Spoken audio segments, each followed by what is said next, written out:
The TGV reached a staggering 515 kilometers per hour.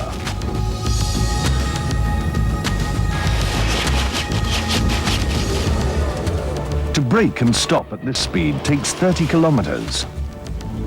Conventional trains will never be allowed to run this fast. There would be too few trains for an efficient passenger service if they had to keep 30 kilometers apart.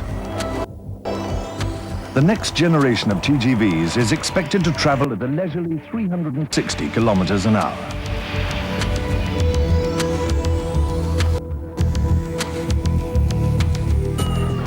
The world's first high-speed train service began in October 1964, when Japan unveiled a new vision of intercity railroads, a 500-kilometer-long rail system dedicated exclusively to passenger trains. It could carry over 6,000 people an hour at average speeds of 160 kilometers. It was reliable, quick, efficient, similar in fact to a long-haul version of an underground system. The unique streamlined shape gave rise to the name bullet train. Because of Japan's susceptibility to earthquakes, a detection center was built to monitor the track. Even a small tremor could rip the rails apart and send hundreds of passengers to their deaths.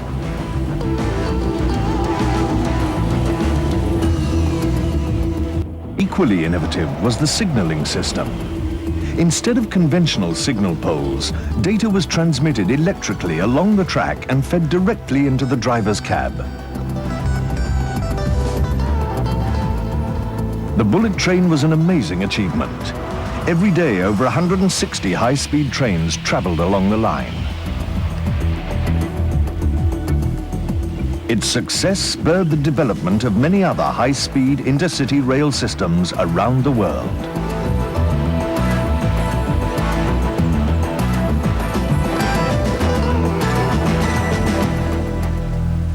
Incredibly, over 30 years before the bullet train, a British steam locomotive did what no machine of its time had ever done before. It topped 200 kilometers an hour. Like all British locomotives, the Mallard ran on coal.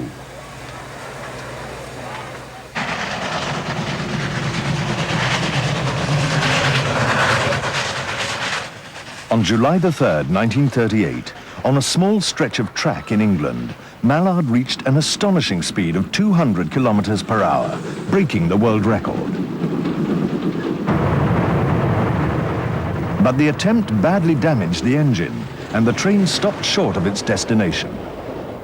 With the world's press gathered at Peterborough Station to witness Mallard's achievement, the crippled train slowed to a halt and never made it to its own celebration.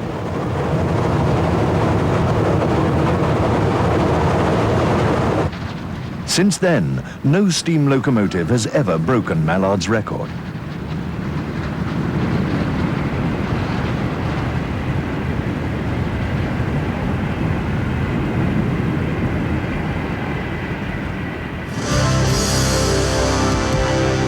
But speed isn't everything. This has been called the most beautiful steam engine in the world.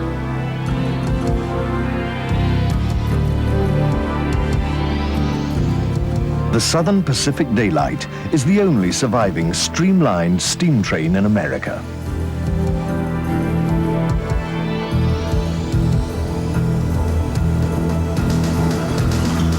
It's cared for by company railroad engineer Doyle McCormack. This is the SP Daylight.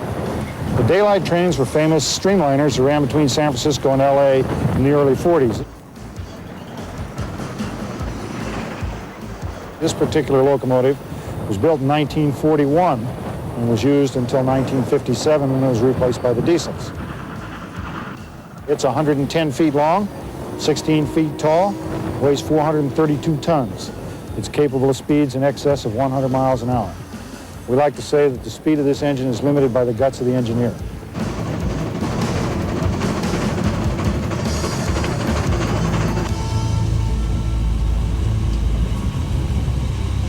People think steam locomotives are like automobiles. You get in, you put the key in, you start them up.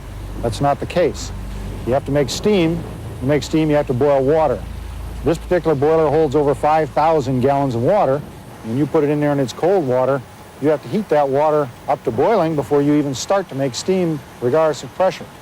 So to heat up 5,000 gallons of water, you think about boiling tea on a teapot on the stove, you're talking about a quart of water, how long it takes to boil a quart. Multiply that times 20,000, and that's why it takes 10 hours to fire one of these up.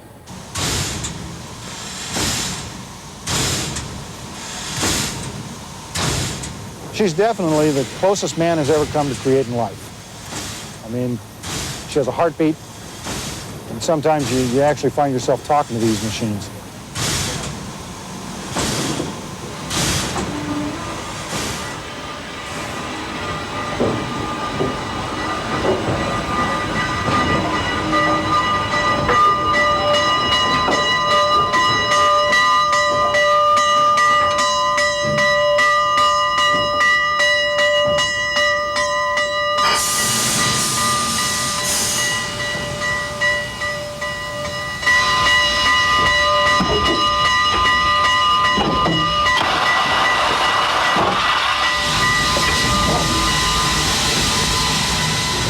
Operating a steam engine like the Daylight is a much bigger challenge than driving a modern diesel locomotive.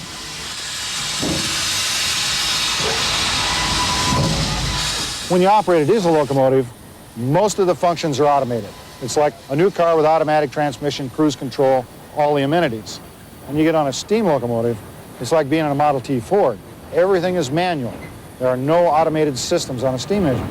So you have to listen to the locomotive and be able to interpret the sounds and the vibrations in the feel, just like when you drive a car with a stick shift, you have to know when to shift gears. With a steam locomotive, it's the same, not really the same functions, but similar functions. With the reverse gear, you basically shift gears. You have to listen to the engine and how it's running. They say they're like women, and you have to let them talk to you, and they'll tell you what they need.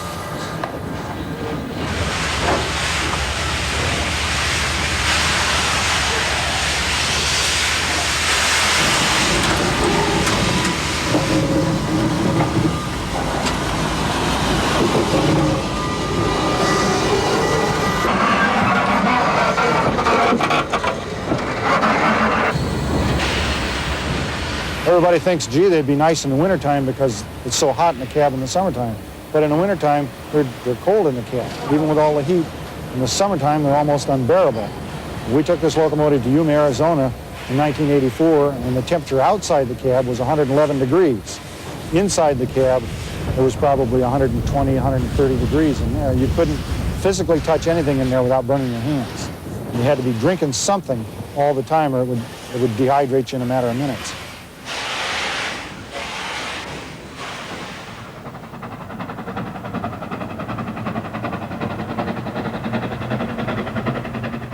Pulling an average of 12 cars, the Daylight burns around 20 liters of oil and uses over 200 liters of water for every kilometer she travels.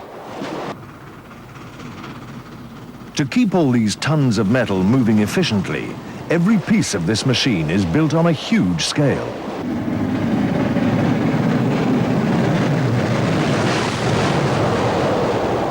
To give you an idea of the mass we're talking about here and the dynamics, these wheels are 80 inches in diameter. Every time they go around one revolution, you go 21 feet down the track. In any rotating machine or engine, you have what they call combined reciprocating weight. And that's an engineering term that means it's a portion of the running gear that moves only back and forth. It does not rotate. On this engine, there's over 4,000 pounds of combined reciprocating weight. And at 80 miles an hour, that changes directions 11 times a second. When you look out the window at 80 miles an hour and you watch these rods going around, it's enough to put the fear of God in you. Because if they come loose, there's hair, teeth, and eyeballs all over the right-of-way. And most of them belong to the engineer.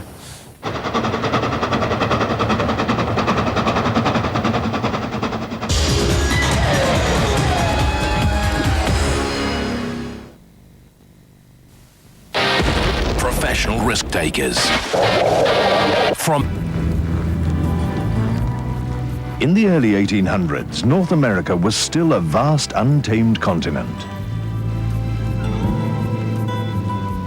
distances were so great and travel so dangerous that only the bravest risked the journey west. Most people had never traveled more than 30 kilometers from home in their entire lives. But the train changed that forever.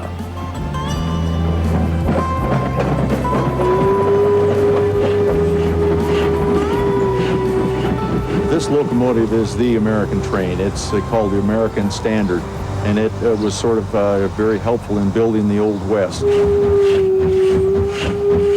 It hauled passengers out west. This particular locomotive used to haul lumber up to Virginia City, Nevada, into the mines, and on its way back it hauled the silver back out down to Carson City and then on to San Francisco. So it did have a significance in building the Old West. In the 1850s, mail from St. Louis, Missouri took 25 days to reach California. To shorten that time, in 1861, the U.S. Congress ordered the construction of a transcontinental railroad linking the east to the west. After 8 years, the Union Pacific tracks from the east met the Central Pacific tracks at Promontory, Utah. To celebrate this extraordinary achievement, a golden spike was driven into the final wooden tie.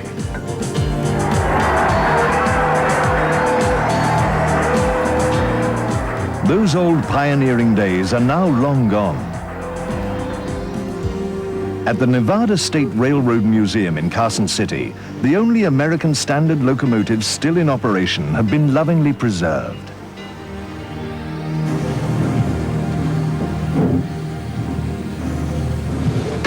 Release them, Ron. Well, we have to do the old Johnson bar trick again. Built in 1875, these are some of the oldest trains still running. To make steam, these locomotives burn wood.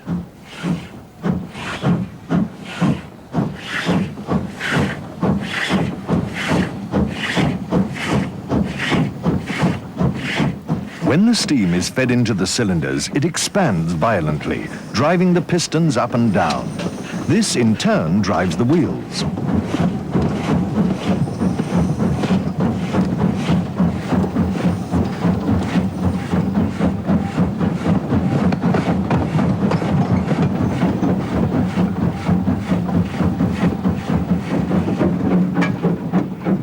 These machines opened up whole new territories to settlers. For those who braved the dangers and the isolation of living in the West, trains provided a much-needed lifeline.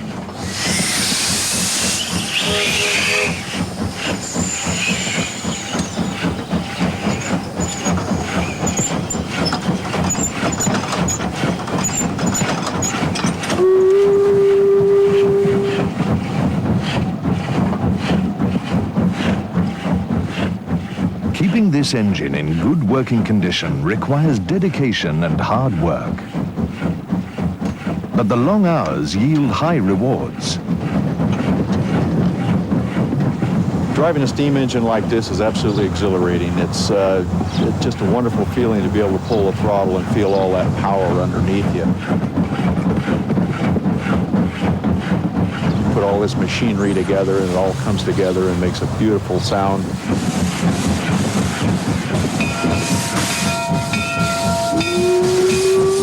Absolutely fantastic. It's one of those feelings you just can't describe. It's kind of like taking your first flight in an airplane. It's just exhilarating. Throughout the 1920s, American trains were on a roll. But in the 1930s, in the Great Depression, money was scarce and travel became a luxury that few could afford. But the train wasn't dead yet. The diesel train had arrived, and perhaps the most successful were the Zephyrs. They were streamlined, sleek, and made of stainless steel. Now the battle was on. Railroad companies competed for passengers and ever faster journey times. From Chicago, on the shores of Lake Michigan, the California Zephyr travels to San Francisco. The schedule has been planned, so you go by some of the nation's most spectacular scenery during daylight. In 1934, a Zephyr made railroad history by breaking the transcontinental rail speed record. The regular stopping service took almost 27 hours to cover the 1,600 kilometers between Denver and Chicago. The Zephyr's manufacturers were determined to beat the competition. They set the unthinkable target of just 13 hours, city to city.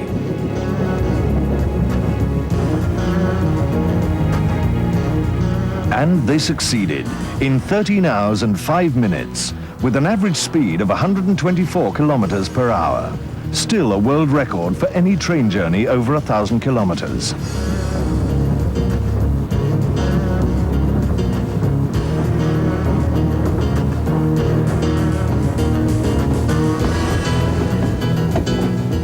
These constant attempts to break speed records caught the imagination of the public. But speed alone was not enough to win back their patronage.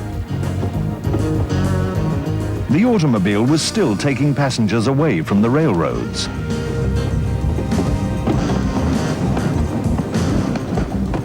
The train companies had to offer their passengers something the car could never match. Even greater luxury. Gourmet meals were standard.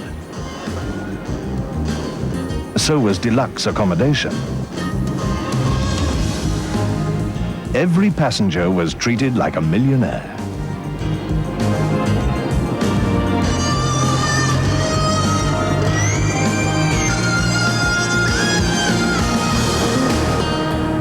American trains were the fastest, biggest, and most powerful trains in the world.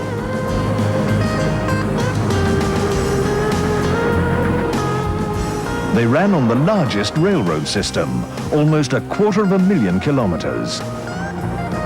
Enough track to circle the Earth 6 times.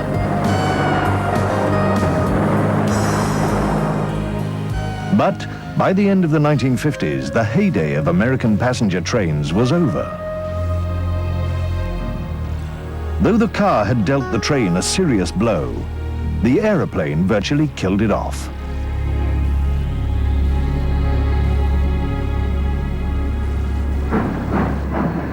The railroad companies now turned their attention to freight. The largest locomotives the world has ever seen were the Union Pacific's big boys. 40 meters long, nearly 5 meters high, and 3.5 meters wide, they weighed nearly 500,000 kilograms, 1.5 times more than a fully loaded jumbo jet. The locomotive consumed such enormous amounts of coal that it had to be fed in mechanically. The big boys were so long that their frames had to be articulated to accommodate curves in the track.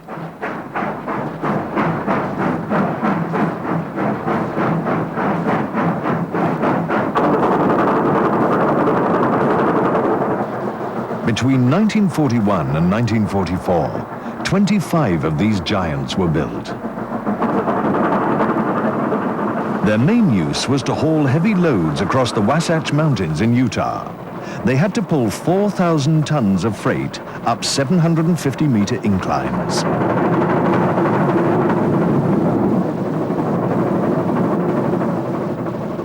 They were so powerful, they could tow a train 9 kilometers long.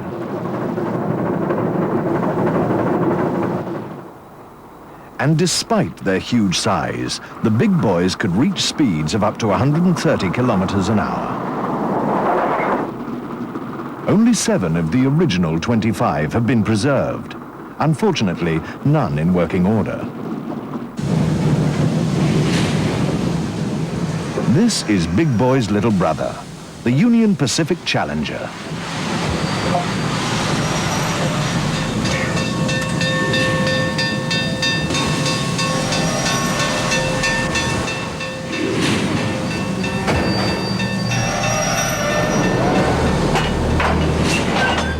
It's the largest steam locomotive in the world still in operation. It's 36 meters long and weighs just under 500,000 kilograms. This one, number 3985, is the sole survivor of 105 Challengers built between 1936 and 1943.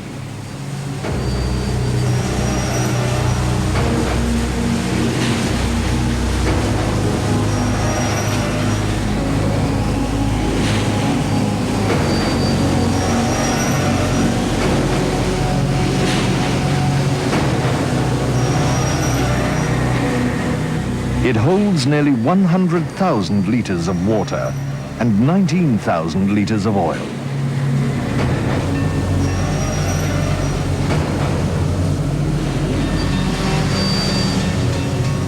It stands almost 5 metres high, and its huge driving wheels are nearly 2 metres tall.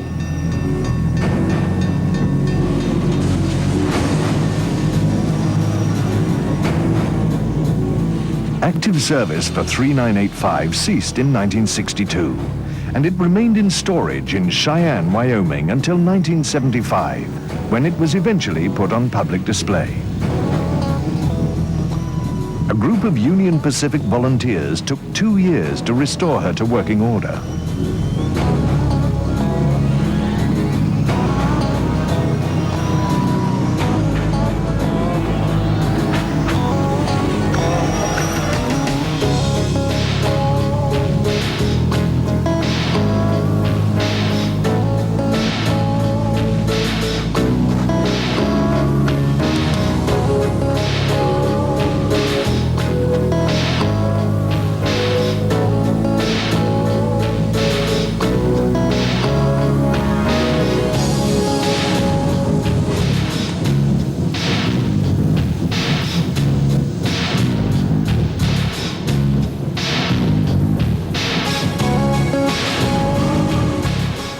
Sand is added to the firebox. It gets sucked up into Challenger's tubes and clears out any soot that may block them.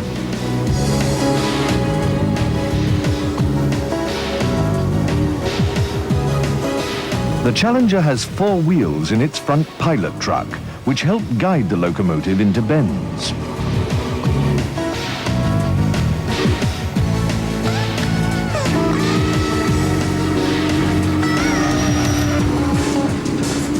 Like the big boy, the Challenger's frame is articulated to guide it round curves.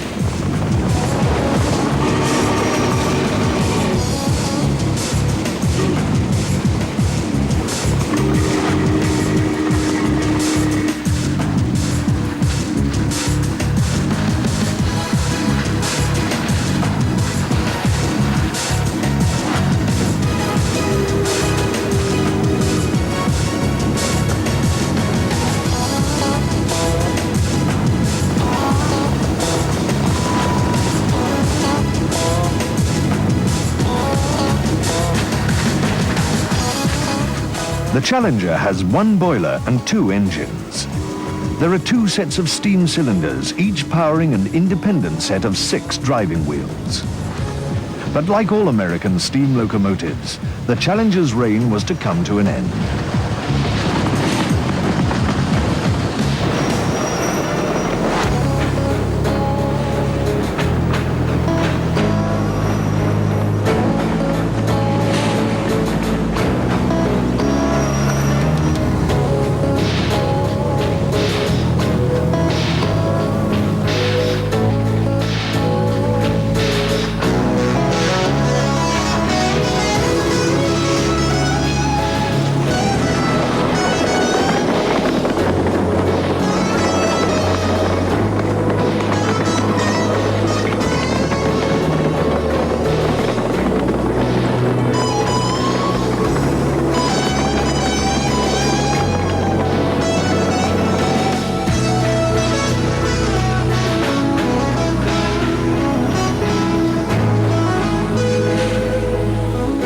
The fierce competition from planes and cars that crippled America's railroads didn't seem to be a problem in Europe.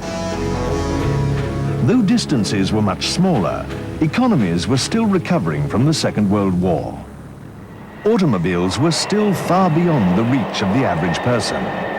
Perhaps this was the deciding factor in the unrivaled success of the train in Europe.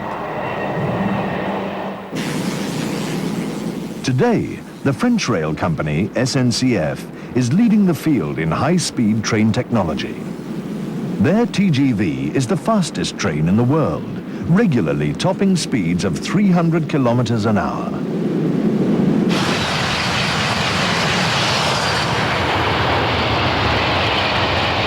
In the late 60s, when we were already operating conventional trains at speeds of 125 miles per hour, that we started working on the TGV concept.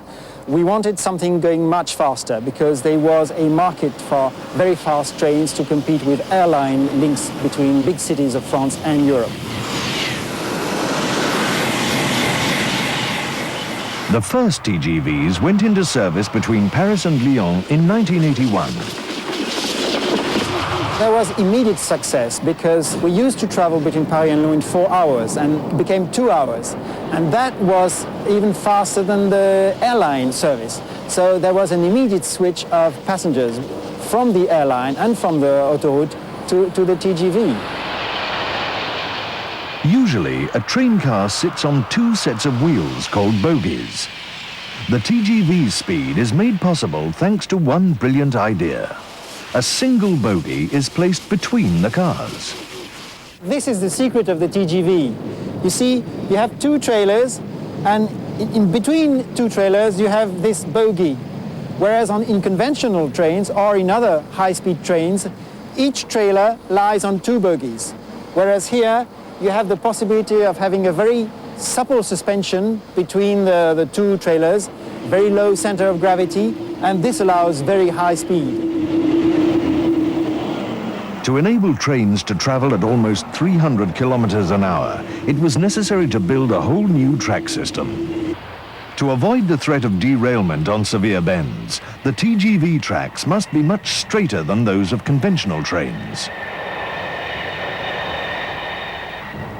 The TGV draws 25,000 volts of power from its overhead electric lines through a spring-loaded pickup called a pantograph. The electricity flows down through the power car to 12 additional traction motors positioned on the wheels. The TGV has been so successful in France, it now has orders for export from around the globe.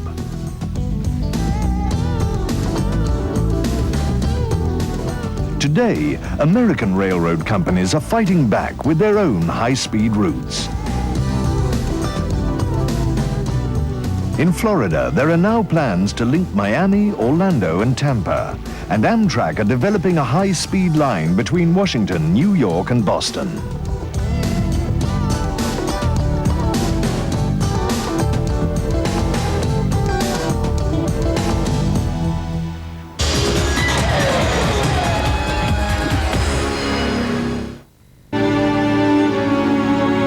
Ça c'est profond. It's profound. How easily a man can travel directly from the center of London to the very center of Paris or Brussels.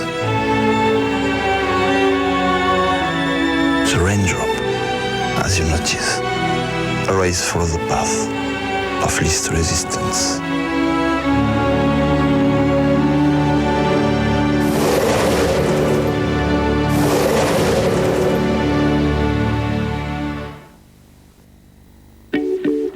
Express, how may I help you? We've made an arrangement just for our customers. There are relevant offers on your bill. This month there's one for a garden centre. Yes, we can help you with that. I've arranged a new credit card for you. It lets you spread payments over time. Or perhaps you'd prefer our charge card. Don't worry, we'll get that replacement card to you before you leave on your business trip. Would it help to change your insurance? Increase your cover. Whatever's best for you. Because we know everyone is different, we help you do more.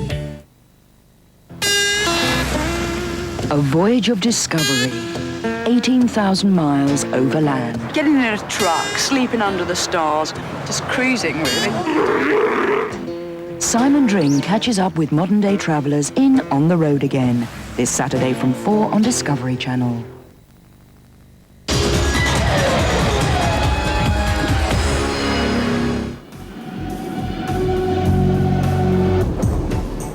The world's highest railway snakes over the Andes Mountains from Lima to Huancayo in Peru. Completed in 1869, It took over 20 years to build.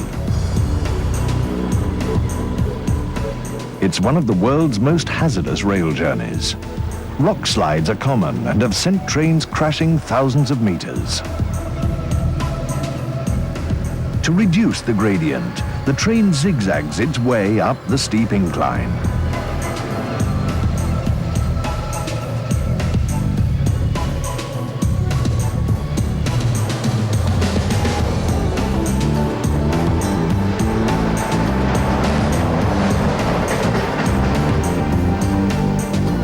As the train climbs above 3,000 meters, the air becomes dangerously thin.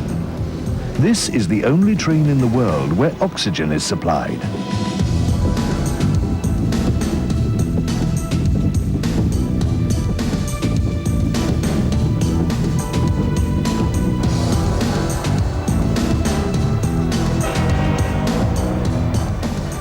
The route needs 61 bridges, one of them over 175 meters long.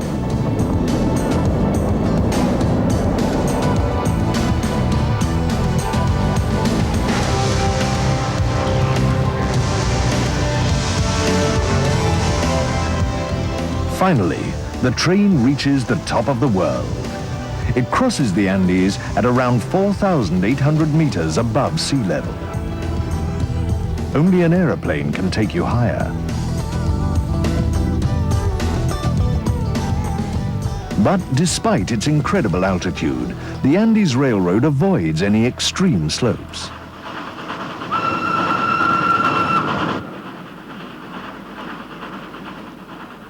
On the other side of the planet, the Nilgiri Express in India descends one of the steepest railway gradients in the world. The 600-kilometer trip down from the hill station of Uttakamun to Madras stretches 2/3 of the way across southern India through some of the most dramatic scenery in the whole subcontinent.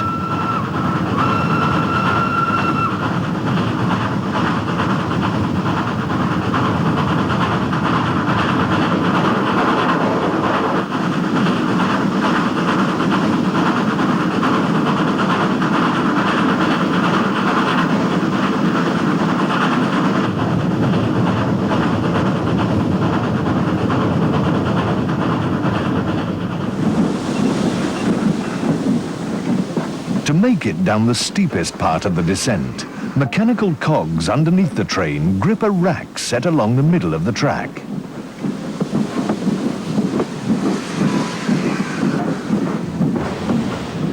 In addition, the locomotive has 4 independent sets of brakes.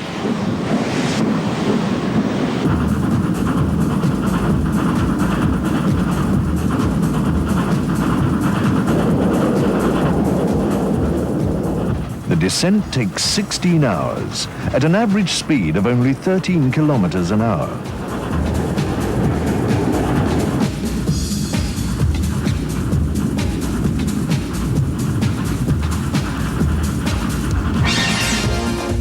But here, the challenge is endurance.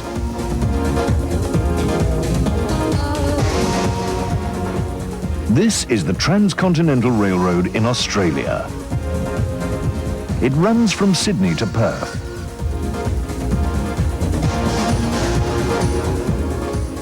Engineers laid the first track on this route in the 1850s. It took 120 years to complete the line.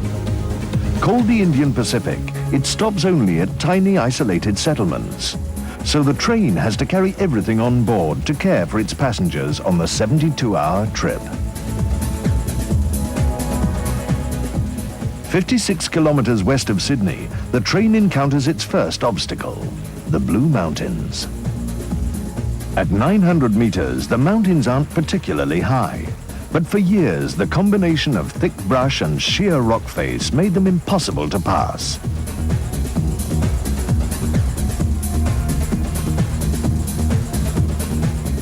After passing through a chain of tunnels that have been blasted through the rock, from here on, it's nearly 4,000 kilometers of desert.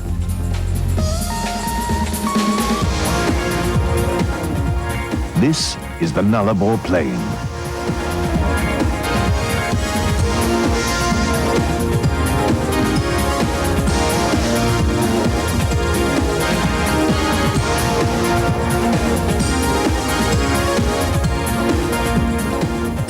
300 kilometers across, the only thing that disturbs this vast wilderness is the train.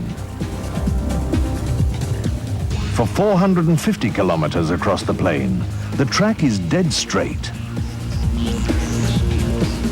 It's the longest stretch of straight railway line in the world. For 5.5 hours, all the train driver sees are two perfectly straight lines that meet at infinity.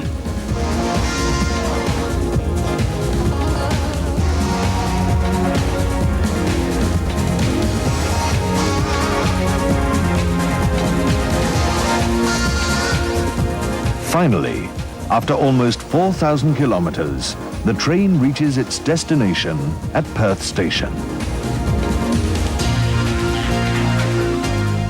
A mere 40 kilometers of track is nothing in comparison, until you realize that it's 75 meters under the bottom of the sea.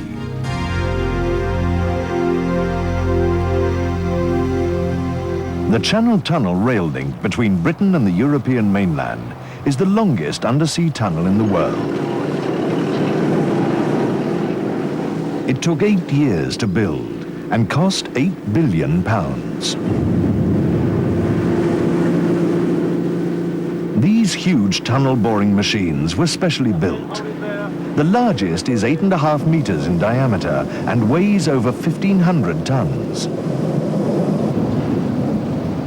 The teeth of the cutting heads are made of tungsten carbide and are able to cut through chalk at a rate of 800 meters per month.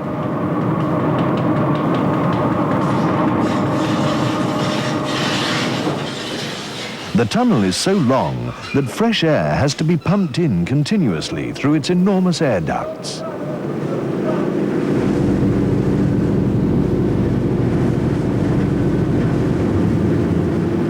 Finished in 1994, it now links London to Paris by rail in under 3 hours, a journey that used to take a whole day. And for the ultimate tunnel, there's the ultimate train. The Eurostar.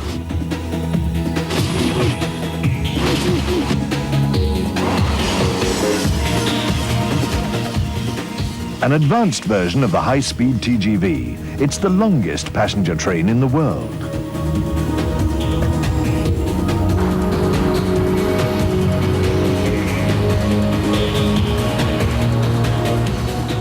And the cost, £24 million per train.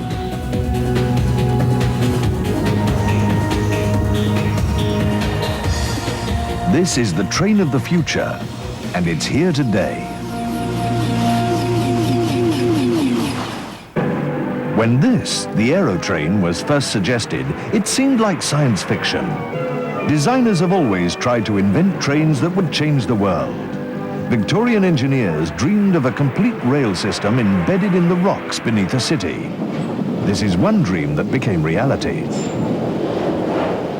The London Underground is the world's largest and oldest subway system. It has 266 stations and 390 kilometers of track. Without it, London would grind to a halt. Every day, close to 2 million people travel underneath London, 60 meters beneath its buildings. When it opened in 1863, steam engines ran on the original network. By 1890, the system had changed to cleaner, safer electric power. The London Underground was an incredible success. Wherever it reached, new suburbs grew up around it. Between 1870 and 1910, London's population grew by 4 million. And the network is still expanding.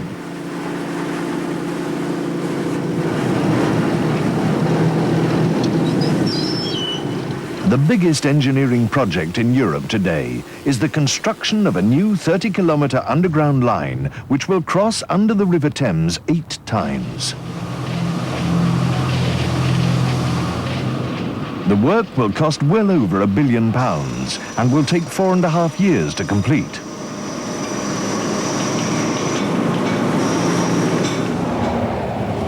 But innovative railroad technology has found its true place outside the cities, with the Eurostar train and the Channel Tunnel.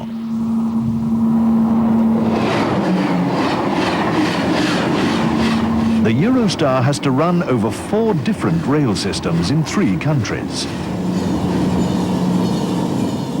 On the high-speed tracks of France, Belgium and the tunnel, power is supplied by the overhead pantograph. But in Britain, power is provided by an electrified third rail, so the train also has retractable shoes to make contact. The Eurostar is powered at both ends of the train, not for speed, but for safety. If one power car breaks down in the middle of the tunnel, the other car can pull it out.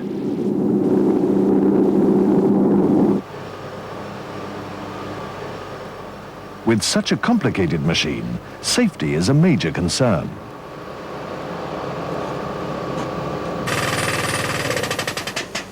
The Eurostar trains are checked thoroughly every 4 weeks. Every moving part is examined for the slightest sign of wear and tear. These trains are built to last at least 40 years. In operation, the Eurostar's machinery is managed by an onboard computer. At speeds approaching 300 kilometers an hour, it's impossible for the driver to react to conventional signals. Instead, the train picks up data from trackside beacons.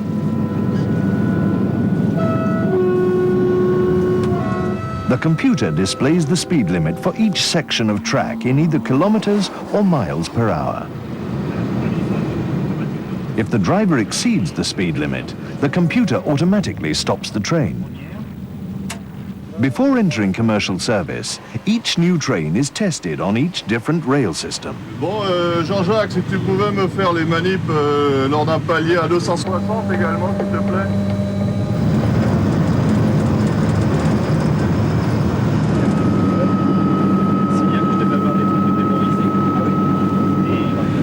The slightest defect in performance will show up here. The equipment monitors traction, noise, fire alarms, the complex onboard computers. It even checks the coffee machines. Bon, labo à cabine de conduite. On this occasion, all systems pass.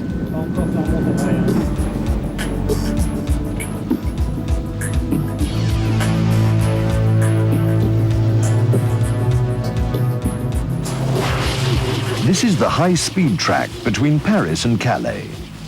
The train travels at maximum speed on this stretch. This will be the first time that this train has run at 300 kilometers an hour.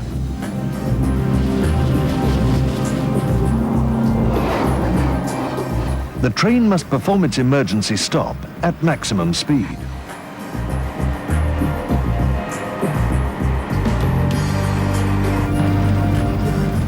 At peak travel periods, these trains run less than 3 minutes apart on the same track. The Eurostar needs 1 minute 5 seconds and just over 3 kilometers to come to a dead stop.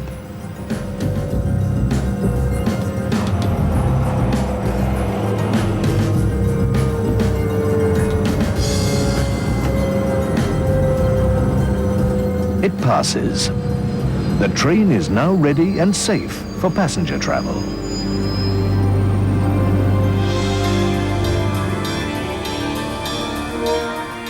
Despite the French domination of speed records, the next generation of super trains could come from Germany or Japan.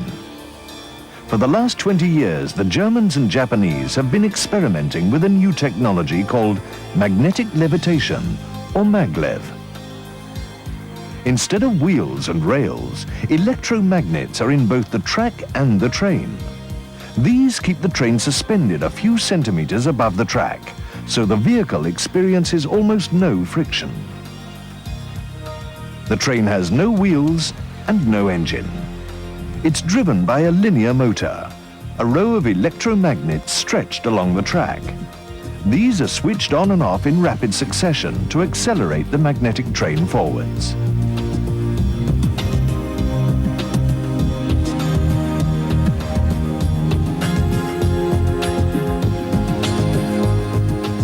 change lines, the entire concrete track physically moves.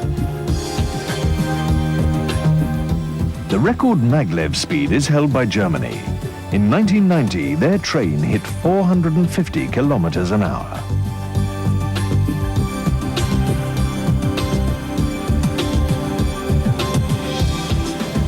Is this the future of rail travel? In Germany, a route is planned between Hamburg and Berlin. But this astonishing technology is complex and costly. There will always be a place for the more conventional train. Nearly 200 years ago, trains powered their way into history. On rails of steel, they thundered their way across the land to become the world's first form of mass transportation. Today, raw power and brute force have been replaced by high-performance trains. The next generation of new machines is hurtling into the future.